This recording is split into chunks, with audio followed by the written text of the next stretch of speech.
محترم ناظرین، السلام علیکم ورحمۃ اللہ وبرکاتہ۔ امید ہے آپ تمامی حضرات خیریت سے ہوں گے۔ اللہ کی بارگاہ میں دعا ہے اللہ تبارک و تعالیٰ آپ کو اور بھی خوش رکھے، دین و دنیا کی دولت سے مالا مال فرمائے، ماہ رمضان کے صدقے میں ہماری اور ہمارے مرحومین کی بخشش و مغفرت فرمائے، ماہ رمضان کے فیضان سے اللہ پاک ہمیں اور آپ کو مالا مال فرمائے، آمین یا رب العالمین۔ بہت اہم ٹاپک لے کر آج آپ کی خدمت میں حاضر ہوں، بنے رہیں، ویڈیو کو چھوڑ کر کے نہ جائیں، یقیناً بڑا کچھ سیکھیں گے، تحقیق کی پوری تفصیل کے ساتھ بہت کچھ سیکھیں گے آج کی اس ویڈیو میں، اور مزہ آنے والا ہے اس ویڈیو کے اندر انشاءاللہ، مجھے امید ہے۔ بنے رہیں میرے عزیزوں۔ دین کی بات سننے کے لیے وقت بڑی مشکل سے نکلتا آدمی کے پاس، یہ بھی میں سمجھ سکتا ہوں۔ اگر کوئی خاص ویڈیو پوسٹ کی جاتی ہے، اپلوڈ کی جاتی ہے، تو بڑا کم ہی ویوز اس پر دکھائی دیتے ہیں، لیکن کوئی خرافاتی ویڈیو اگر ہوتی ہے تو اس کو بڑا شوق سے دیکھتا آدمی، لیکن سمجھتا نہیں ہے۔ بڑا افسوس ہوتا ہے اس قوم کے حالات کو دیکھ کر، اور تعجب بھی ہوتا ہے۔ دنیا کے کام کرتے ہیں، دنیا کے کام سیکھتے ہیں، کوئی پینٹر ہے، کوئی کارپینٹر ہے، کوئی انجینئر ہے، کوئی کار میکینک ہے، آواز سن کے بتا دیتے ہیں کہ انجن میں سے کس جگہ سے آواز آ رہی ہے، گاڑی سٹارٹ کر کے یہاں تو اتنی چالاکی ہے، اتنے چالاک ہے، ماشاءاللہ، اللہ سلامت رکھے، اچھی بات ہے، بتا دیتے ہیں کہ کس جگہ سے آواز آ رہی ہے، کس پرزے سے آواز آ رہی ہے، کہ بنا نقشے کے پوری بلڈنگ کھڑی کر دیتے ہیں اپنے ذہن سے نقشہ بنا کر کے، بنا انجینئر کے، ایسے دماغ والے ہیں ماشاءاللہ۔ لیکن جب کوئی دین کی بات آ جاتی ہے، دین سیکھنے کی بات، تو ایسے بھولے بھالے بن جاتے ہیں، ایسے بھولے بھالے بن جاتے ہیں جیسے کہ کوئی چھوٹا سا کوئی بچہ ہے، بالکل حضرت مطلب کچھ معلوم ہی نہیں ہے۔ 30 سال ہو گئی، کسی کی 20 سال ہو گئی، کسی کی 25 سال ہو گئی، کسی کی 40 سال عمر ہو گئی، ہر سال میں ایک بار رمضان آتا ہے، ہر سال پوچھتے ہیں کہ انجیکشن سے روزہ ٹوٹ جائے گا حضرت، کیا نہیں ٹوٹے گا؟ یاد ہی نہیں رکھ رہے ہیں، ذہن میں پھانسا ہی نہیں ہے۔ انجیکشن سے روزہ ٹوٹ جائے گا یا نہیں ٹوٹے گا، ٹوٹے گا تو کیوں ٹوٹے گا، اور نہیں ٹوٹے گا تو کیوں نہیں ٹوٹے گا؟ مسئلہ سمجھنے کے لیے تیار ہی نہیں، ٹائم ہی نہیں ہے سمجھنے کے لیے، اور سن بھی لیا تو ادھر سے سنا ادھر سے نکال دیا۔ ہر سال پوچھتے ہیں عید کی نماز کی نیت کیسے باندھی جاتی ہے، ہر سال امام صاحب کھڑے ہو کے بتاتے ہیں، یاد ہی نہیں رہتا ہے۔ بڑے افسوس کی بات ہے، دین سیکھنے کا ٹائم ہی نہیں ہے، دین نہیں سیکھتے، دنیا کے کام سیکھتے، دین نہیں سیکھتے ہیں۔ بہت اہم ویڈیو آپ کی خدمت میں لے کر کے میں حاضر ہوں، اس ویڈیو کو مکمل دیکھ لیں اور سمجھ لیں انشاءاللہ، تفصیل کے ساتھ مکمل 7 سے 8 منٹ کی ویڈیو ہے حضرت کی، ہے مفتی اکرم رضا اسحاقی صاحب ہمارے حضرت، ان کا بیان یہ سن لیں، ویڈیو یہ دیکھ لیں پوری مکمل طریقے سے، میرے ساتھ میں بنے رہیں، اس ویڈیو کو چھوڑ کر کے نہ جائیں، یقیناً بہت کچھ سیکھیں گے آپ اس چھوٹی سی ویڈیو میں، کئی مسئلے آپ سیکھ جائیں گے، سمجھ جائیں گے۔ انجیکشن سے روزہ ٹوٹے گا یا نہیں ٹوٹے گا، ٹوٹے گا تو کیوں ٹوٹے گا، نہیں ٹوٹے گا تو کیوں نہیں ٹوٹے گا، پورا مسئلہ سمجھ لیں گے انشاءاللہ، مجھے امید ہے ویڈیو پسند بھی آئے گی آپ کو۔ السلام علیکم ورحمۃ اللہ وبرکاتہ۔ دوستو، کیا آپ بواسیر، شوگر، بڑھتے وزن یا مردانہ کمزوری کی وجہ سے پریشان ہیں؟ پریشان ہونے کی ضرورت نہیں ہے، الحمدللہ ہیلتھ ریوا کی پائلز کیئر کٹ، شوگر کٹ، ویٹ لاس کٹ یا پھر سیکسول ہیلتھ کٹ یہ ضرور استعمال کریں۔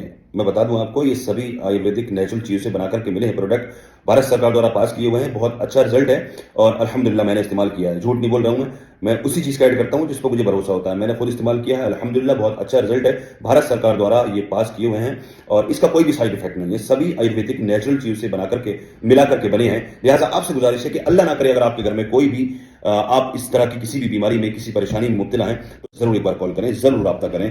84 750 28 953 ایک نمبر یہ ہے، 84 750 39 406، یہ 2 نمبر میں نے آپ کو بتا دیے، ان دونوں نمبر میں سے کسی پہ بھی آپ رابطہ کر سکتے ہیں۔ السلام علیکم۔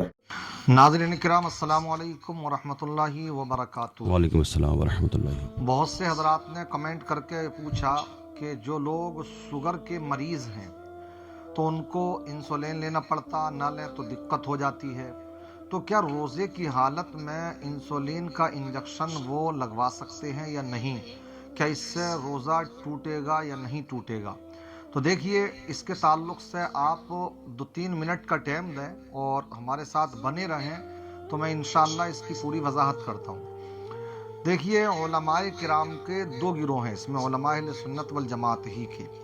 وہ ایک طبقہ تو وہ ہے جو یہ کہتا ہے ہر وہ چیز جس سے کہ انسان کے جسم کو طاقت ملے، توانائی ملے، تو وہ اس سے روزہ ٹوٹ جائے گا۔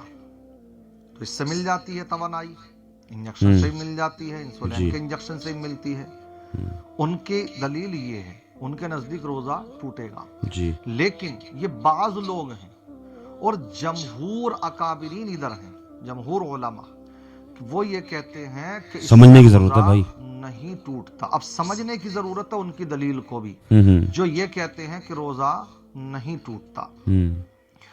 وہ یہ کہتے ہیں کہ جو انسان کے جسم کے اندر منافذ ہیں، روٹس ہیں، روٹس جن سے کہ عموماً کھانے یا پینے کی چیز جسم کے اندر پہنچتی ہے، دماغ تک یا معدے تک، تو اگر ان مخصوص روٹ سے جو مخصوص منافذ ہیں، گزرگاہیں ہیں، جیسے منہ، ناک ان سے پہنچ جاتا ہے، معدے تک بھی پہنچتی ہے چیز، اور ناک کے ذریعے سے دماغ تک بھی پہنچتی ہے، لہذا اس سے روزہ ٹوٹ جائے گا. اس سے جو چیز کھانے پینے کی ان مخصوص روٹ کے ذریعے سے اندر پہنچے، معدے تک پہنچ جائے یا دماغ تک پہنچ جائے.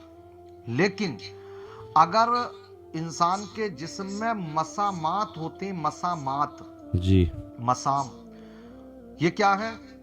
رگیں، مسام. جیسے انسان کو کبھی پسینہ آتا تو انسان کی جلد میں، کھال میں بھی باریک سے سوراخ ہوتے ہیں. اگر ان سوراخوں کے ذریعے سے انسان کے جسم میں کوئی چیز پہنچتی ہے مسامات کے ذریعے، تو اس سے روزہ نہیں ٹوٹے گا. فقہائے کرام نے سمجھتے رہے پوری بات. جیسے کہ اگر کوئی جسم پر روزے کی حالت میں تیل ملنے لگے، جب تیل ملا جاتا ہے، اگر ایک کھونچ بھر کے لے لیں آپ اور وہ پورے جسم پر مل لیں تو وہ پورے کا پورا جسم جذب کر لیتا ہے. کائے کے ذریعے سے پہنچ گیا وہ. وہی جو مسامات ہیں، باریک باریک سے سوراخ، ان کے ذریعے سے وہ تیل جسم میں، باڈی میں اندر پہنچ گیا. فقہائے کرام فرماتے ہیں روزے کی حالت میں تیل جسم پر ملنے سے روزہ نہیں ٹوٹتا. ایسے ہی اگر کوئی شخص روزے کی حالت میں نہائے تو جب نہاتا ہے تو انہی مسامات کے ذریعے سے پانی جسم کے اندر پہنچتا ہے، مگر مسامات کے ذریعے سے پہنچ رہا، ان مخصوص روٹس کے ذریعے سے نہیں پہنچ رہا، جیسے منہ کے ذریعے، ناک کے ذریعے، ان سے نہیں پہنچ رہا، بلکہ کائے کے ذریعے، مسامات کے ذریعے. تو اس سے نہانے سے بھی وضو نہیں ٹوٹتا. حالانکہ کچھ نہ کچھ جسم کو برودت، ٹھنڈک تو محسوس ہوتی ہے نا، لیکن اس کے باوجود بھی اس سے روزہ نہیں ٹوٹتا. ایسا ہی معاملہ ہے انجیکشن کا. انجیکشن جب لگتا ہے تو انسان کے جسم کے اندر جب انجیکشن لگتا ہے تو وہ انجیکشن نہ تو دماغ تک پہنچتا ہے نہ معدے تک پہنچتا ہے، بلکہ ایسے ہی جیسے رگ میں آپ نے تیل، مسامات کے ذریعے سے تیل پہنچ گیا، ایسے ہی یہ انجیکشن جب لگتا ہے، چاہے رگ میں لگے یا گوشت میں لگے، تو یہ بھی جسم میں تو جاتا مگر معدے تک یا دماغ تک نہیں جاتا، لہذا اس سے روزہ نہیں ٹوٹتا. پھر بھی علماء کرام نے بیان فرمایا اگر ضرورت شدیدہ ہو کہ اگر انسان انجیکشن نہ لگوائے تو ہو سکتا کہ اس کا روزہ مکمل نہ ہو پائے. ایسی صورت میں جب ایسی کنڈیشن بن جائے تو انسان ان علماء کرام کی جو جمہور علماء ہیں ان کی رائے پر عمل کرتے ہوئے انجیکشن لگوا لے اور ساتھ ساتھ میں روزے کو مکمل کر لے اور بلا ضرورت نہ لگائے. اب بلا ضرورت کون لگائے گا؟ سوئی ہوتی ہے، آخر تکلیف بھی ہوتی ہے تھوڑی بہت، مگر ہاں لگوا سکتا کوئی کہ طاقت کا انجیکشن لگوانا شروع کر دے تو طاقت کا انجیکشن بھی لگوائے گا تو روزہ تو اس سے بھی نہیں ٹوٹے گا، کیونکہ انجیکشن کے ذریعے سے چاہے طاقت کا انجیکشن ہو، معدے تک یا دماغ تک کوئی چیز نہیں پہنچتی ہے، لہذا روزہ تو اس سے بھی نہیں ٹوٹے گا. مگر علماء فرماتے ہیں کہ طاقت کا انجیکشن لگوانا یہ روزے کی حالت میں مکروہ ہے. کیوں؟ اس لیے کہ یہ روزے کے مقصد کے خلاف ہے. روزے کا مقصد، اس کی جو روح ہے وہ یہی ہے کہ انسان کو پیاس اور بھوک کی تکلیف محسوس ہونا چاہیے تاکہ بہت سے وہ غریب، فقیر، مسکین، تنگ دست جو کہ کھانا نہ ملنے کی بنیاد پر کبھی وہ بھوکے بھی تڑپتے ہیں، تو ہمارے جسم جب ہم بھی اپنے آپ کو روزہ رکھیں گے اور طاقت کا انجیکشن جب نہیں لگائیں گے تو وہ بھوک اور پیاس ہمیں بھی محسوس ہوگی تو ان غریبوں کی غربت کا ہمیں بھی احساس ہوگا. اس لیے روزے کا مقصد یہی ہے کہ بھوک اور پیاس لگنا چاہیے ہمیں تاکہ ہمیں غریبوں کی غربت کا احساس ہو سکے.